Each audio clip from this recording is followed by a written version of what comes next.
Hello મિત્રો, good morning to all of you. હવે આપણે નેક્સ્ટ પ્રશ્ન જોવા જઈ રહ્યા છે. વિદ્યુત ભારના સંરક્ષણનો નિયમ ઉદાહરણ સહિત સમજાવો. મિત્રો, સંરક્ષણનો મતલબ શું થાય? સંરક્ષણ એટલે જે પણ તમારી જોડે છે એ એટલું ને એટલું જ રહે. એનો પ્યોર મીનિંગ આવો કાઢી શકાય. એનો મતલબ તમે ઊર્જાનું સંરક્ષણ ભણી ચૂક્યા છો, એટલે કે ઊર્જાનો જેટલો જથ્થો છે એ જથ્થો અચળ રહે છે. તો અહીંયા પણ તમારે વિદ્યુત ભારના જથ્થાને અચળ રાખવાનો છે, પણ કેવા તંત્રમાં? કે જે તંત્ર વિદ્યુતની દ્રષ્ટિએ અલગ કરેલું એટલે છૂટું પાડેલું તંત્ર હોવું જોઈએ, ત્યાં વિદ્યુત ભારનું સંરક્ષણ થતું જોવા મળે છે. કોઈ પ્રક્રિયામાં ભાગ લેતું હોય કોઈ તંત્ર, તો એની અંદર સંરક્ષણ થતું જોવા નથી મળતું, પણ આપણે અહીંયા એક એવું તંત્ર લેવું પડશે કે જે વિદ્યુતની દ્રષ્ટિએ અલગ કરેલું જોવા મળતું હોય. તો આપણે શરૂઆત જ આ નિયમની એવી રીતે કરવાની છે મિત્રો કે વિદ્યુતની દ્રષ્ટિએ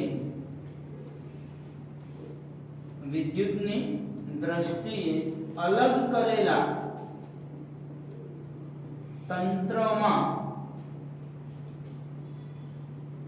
વિદ્યુત ભારોનું સંરક્ષણ થાય છે.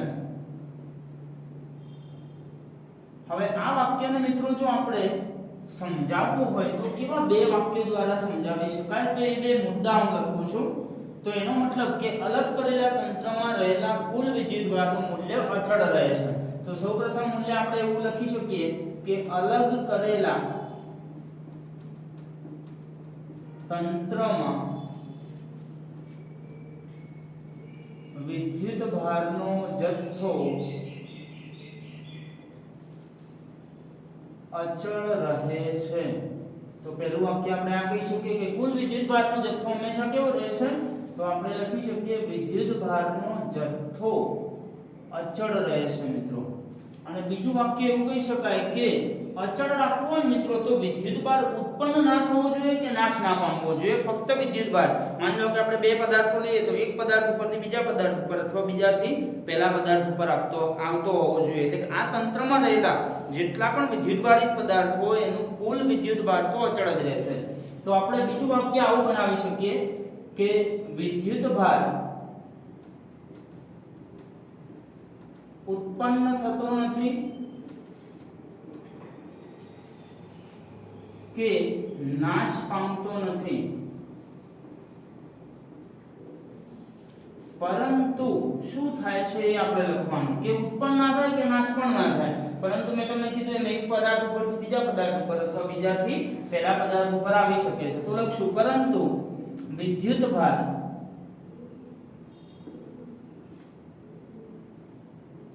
એક પદાર્થ પરથી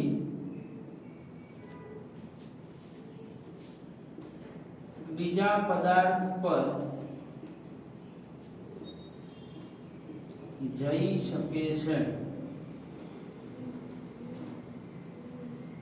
બરાબર. આનું વિરુદ્ધ વાક્ય પણ લખી શકીએ. આપણે ફક્ત એક જ વાક્ય કવર કર્યું છે કે એક પદાર્થ ઉપરથી બીજા પદાર્થ ઉપર જઈ શકે છે. આના બાજુમાં બીજું વાક્ય આપણે લખવું હોય તો બીજા પદાર્થ ઉપરથી પ્રથમ પદાર્થ ઉપર પણ જઈ શકે છે. એટલે આમાં ઇમ્પોર્ટન્ટ વસ્તુ આ છે કે વિદ્યુત ભાર ઉત્પન્ન થતો નથી.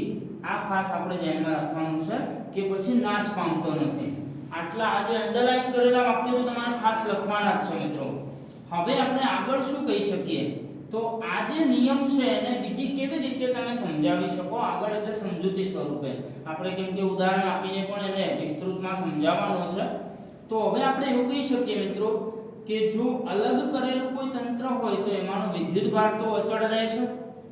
બરાબર. તો આપણે અહીંયા કોઈક એવું તંત્ર લઈએ કે જે વિદ્યુતની દ્રષ્ટિએ અલગ કરેલું હોય તો એમાં વિદ્યુત ભાર અચળ જ રહેશે. એ બાબતનું સમજાવવા માટે તમે કદાચ એવું કરી શકો કે એક આપણે એવું તંત્ર ધારીએ કે જેમાંનો એક પદાર્થ ઉપરથી અથવા ઘસવાની પ્રક્રિયા તમે સમજી ચૂક્યા છો કે બે પદાર્થોને જ્યારે એકબીજા સાથે ઘસીએ ત્યારે એક પદાર્થ જેટલો વિદ્યુતભાર ગુમાવતો હોય એટલો વિદ્યુતભાર બીજો પદાર્થ મેળવતો હોય. તો એ પ્રક્રિયા પણ અહીંયા લઈ શકીએ આપણે. તો લખીશું કે જ્યારે એક પદાર્થને બીજા પદાર્થ સાથે ઘસવામાં આવે છે ત્યારે એક પદાર્થ જેટલો વિદ્યુત ભાર મેળવે છે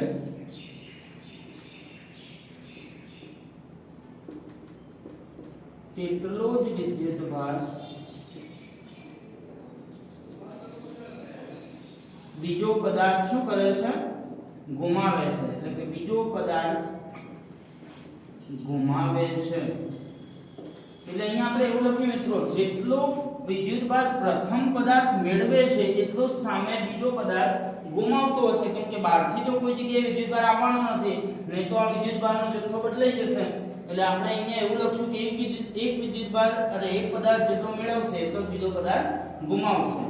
હવે અહીંયા આપણે એ પણ કહી શકીએ મિત્રો કે કોઈ જગ્યાએ આપણે શું કહી શકીએ કે આંતરક્રિયા થતી હોય, કોઈ એવી એક સિસ્ટમ હોય કે જેમાં એક પદાર્થ અને બીજા પદાર્થ વચ્ચે કંઈક આંતરક્રિયાઓ થતી હોય, તો ત્યાં પણ આપણે એવું કહી શકીએ કે એક પદાર્થ ઉપરથી જેટલો વિદ્યુતભાર ગુમાવે છે એટલો જ પદાર્થ બીજો પદાર્થ મેળવતો હોય છે. સોરી, એટલો જ વિદ્યુતભાર બીજો પદાર્થ મેળવશે. તો આપણે એવું લખીએ, જે તંત્રમાં આંતરક્રિયા થતી હોય છે તે તંત્રમાં એક પદાર્થ પરથી બીજા પદાર્થ પર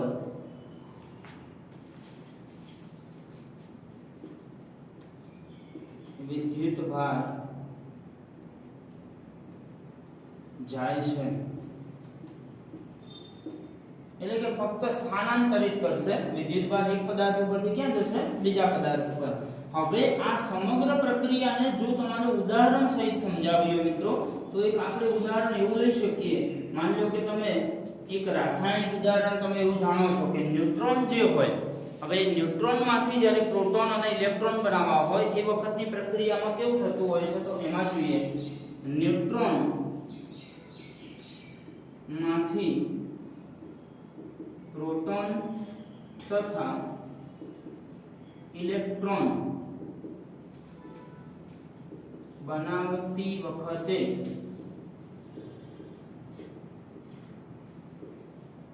વિદ્યુતભારનું સંરક્ષણ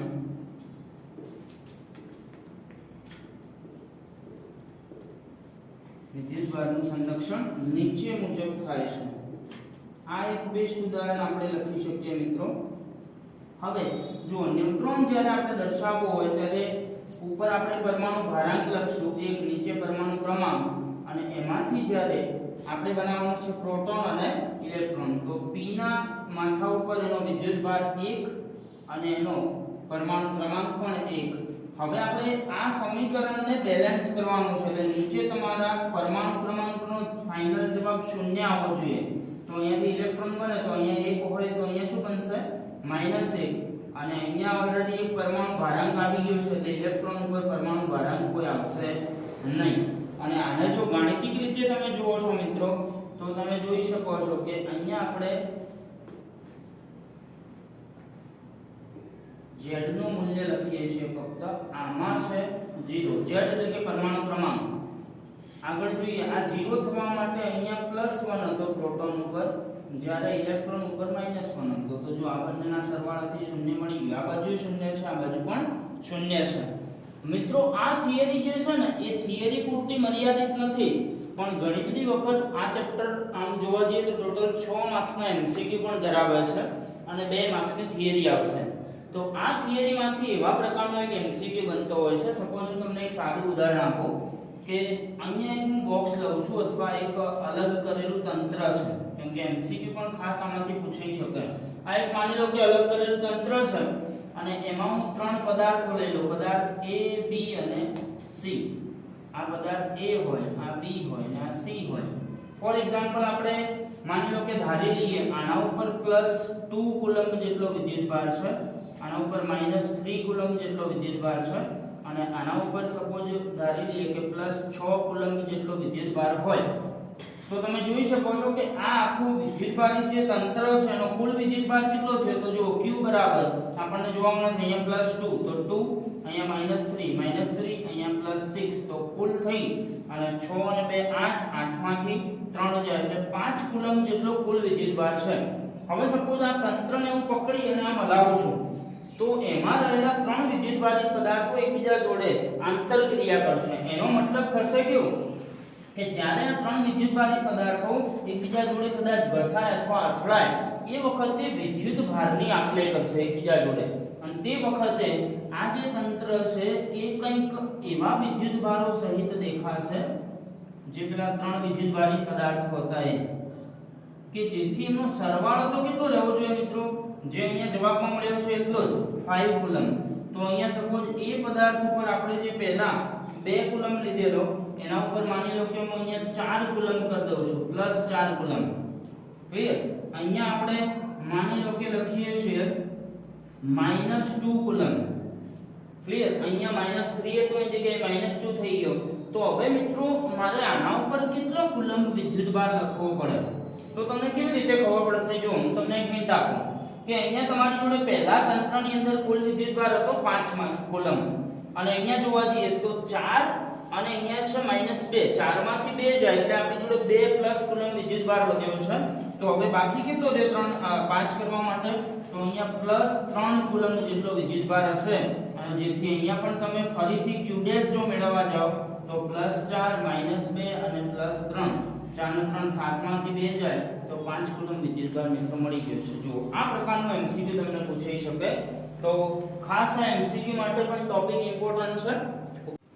આ પ્રકારના વિડિયો મિત્રો જો તમને ગમ્યા હોય તો ચેનલને સૌપ્રથમ સબસ્ક્રાઇબ કરી દો. ત્યારબાદ આવા પ્રકારના વિડિયો જો તમે સૌપ્રથમ મેળવવા માંગતા હોય તો તમારે YouTube માં જઈ નોટિફિકેશન ઓન કરી દો અને તમે તમારા અન્ય મિત્રોને જો હેલ્પફુલ થવા માંગતા હોય તો વિડિયોને લાઈક કરી તેમને શેર કરી આપો કે જેથી એ લોકો પણ આ પ્રકારના વિડિયો સૌપ્રથમ જોઈ એમનો અભ્યાસ સારી રીતે કરી શકે.